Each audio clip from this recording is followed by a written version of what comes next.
Topic है केंद्र सरकार और केंद्र सरकार के अलावा राज्य सरकार। तो केंद्र सरकार और राज्य सरकार दो टॉपिक हैं, तो यहाँ से 7 से 8 नंबर के क्वेश्चन आते हैं। तो केंद्र सरकार में क्या क्या होते हैं कि केंद्र सरकार या इसको संघ सरकार भी कहते हैं।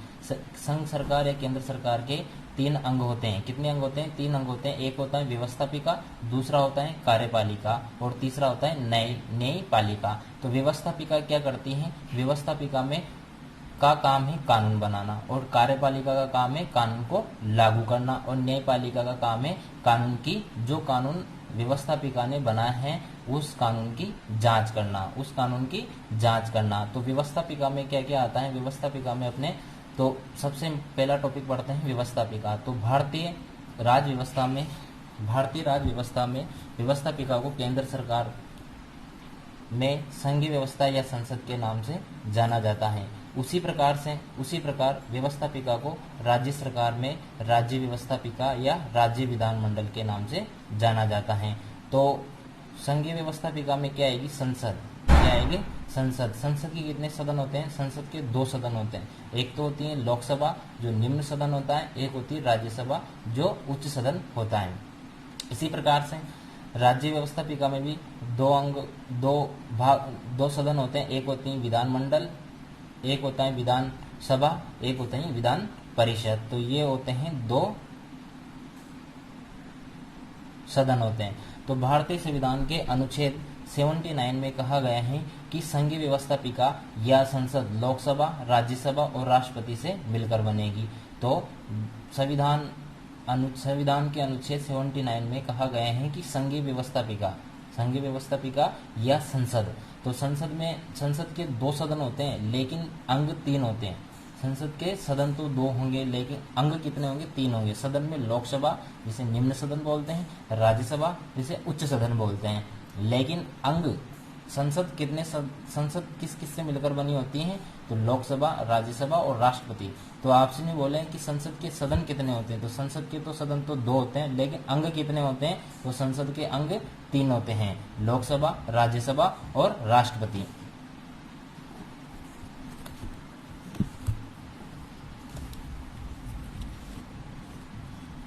तो संसद संघीय व्यवस्थापिका के 3 अंग होते हैं। पहला होता है लोकसभा। तो लोकसभा का गठन कैसे होता है? तो लोकसभा के गठन को हम निम्न बिंदुओं के माध्यम से स्पष्ट करते हैं। तो लोकसभा की सबसे पहले ही सदस्य कितने होते हैं? तो मूल संविधान में लोकसभा की सदस्यों की संख्या 500 निश्चित की गई है। कितनी निश्चित की गई है? 500 निश्चित की गई। लेकिन गोवा दमनदीप में 1987 में एक कानून बनाया गया जिसके तहत लोकसभा में अधिकतम सदस्य संख्या 552 निश्चित की गई है।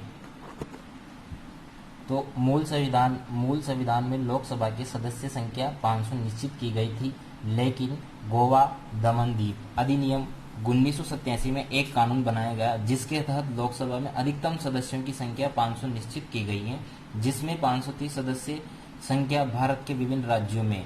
भारत में कितने राज्य हैं? 33 राज्य हैं। तो राज्यों से वो बाकी सदस्य संख्या संघीय क्षेत्रों से निर्वाचित किए जाएंगे। संघ क्षेत्र क्या होते हैं?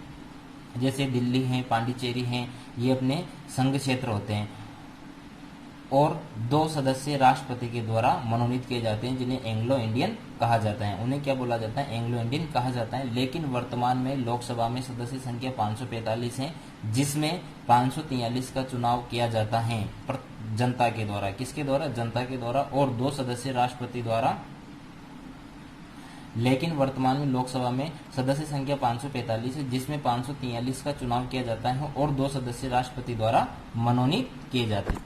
तो अब अगला टॉपिक है लोकसभा के सदस्यों का निर्वाचन या चुनाव। तो लोकसभा के सदस्यों का चुनाव प्रत्यक्ष रूप से किसके द्वारा? प्रत्यक्ष रूप से जनता के द्वारा होता है।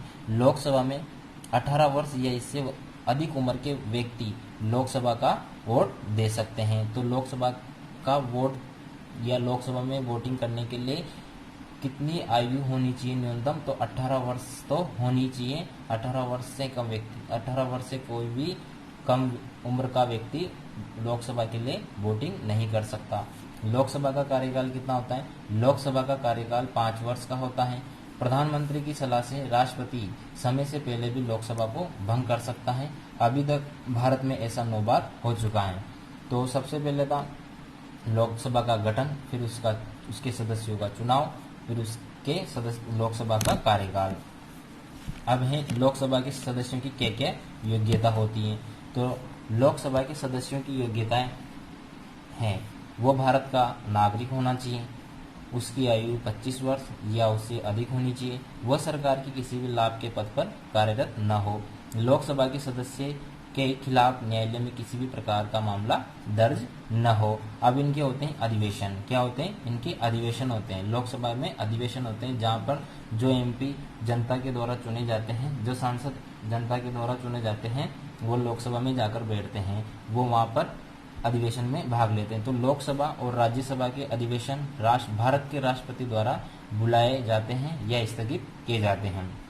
इस प्रकार लोकसभा की प्रत्येक बैठक में कम से भी कम 6 महीने का अंतराल होता है। तो लोकसभा की प्रत्येक बैठक, एक बैठक होने के बाद दूसरी बैठक में कितने का अंतर होना चाहिए? 6 महीने का अंतर होना चाहिए। अब लोकसभा में क्या क्या कौन कौन अधिकारी होते हैं, लोकसभा में क्या क्या पद होते हैं या कौन कौन से अधिकारी होते हैं?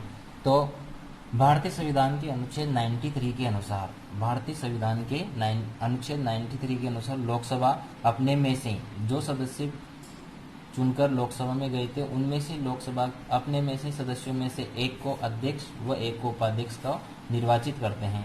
लोकसभा के अध्यक्ष और उपाध्यक्ष को लोकसभा के कुल सदस्यों में से उपस्थित सदस्यों में से लोकसभा के अध्यक्ष और उपाध्यक्ष को लोकसभा के कुल सदस्यों में से जो वहां पर उपस्थित सदस्य हैं के 2/3 बहुमत से अगर प्रस्ताव पारित हो जाता है तो लोकसभा के अध्यक्ष और उपाध्यक्ष को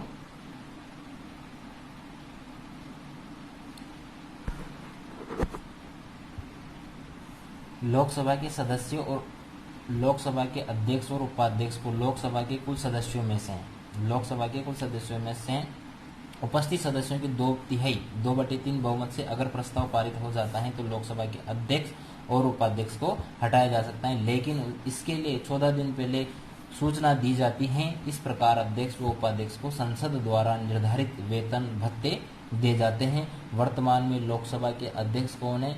कोटा के श्रीमान ओम बिरला जी हैं जो लोकसभा के अध्यक्ष हैं। अध्यक्ष के क्या क्या कार्य होते हैं? तो अध्यक्ष के क्या क्या कार्य होते हैं? लोकसभा अध्यक्ष के निम्नलिखित कार्य होते हैं। तो सबसे पहले क्या होता है कि अध्यक्ष लोकसभा की समस्त बैठकों की अध्यक्षता करता है। तो लोकसभा की समस्त बैठकों की अध्यक्षता कौन करता है? लोकसभा अध्यक्ष करता है।